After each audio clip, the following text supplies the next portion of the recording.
கோழி பிரியாணி செய்கிறதுக்கு கோழி இறைச்சியை பெரிய துண்டுகளாக எடுத்துருக்கிறேன். இறைச்சியை சின்னதாக வெட்டிட்டு பிரியாணி மசாலா, மஞ்சத்தூள், உப்பு, தயிர் சேர்த்து நன்றாக கலந்து முதல் நாள் இரவே ஃப்ரிட்ஜில் வச்சிட்டேன். இவ்வாறு மசாலா சேர்த்து முதல் நாள் செய்து ஃப்ரிட்ஜில் வச்சுட்டு அடுத்த நாள் பிரியாணி செய்தோம்னா நல்ல சுவையாக இருக்கும். பிரியாணிக்கு கடைசியாக பொரிச்ச வெங்காயம் சேர்க்குறேன்னா அதுக்காக 2 பெரிய வெங்காயத்தை பொரிச்சு எடுத்துக்கொள்கிறேன்.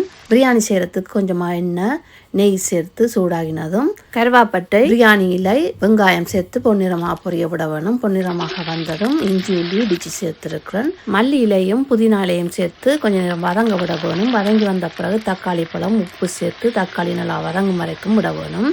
இஞ்சி உள்ளி இடித்து நீங்கள் சேர்த்தீங்கன்னா பிரியாணி நல்லா சுவையாக இருக்கும்.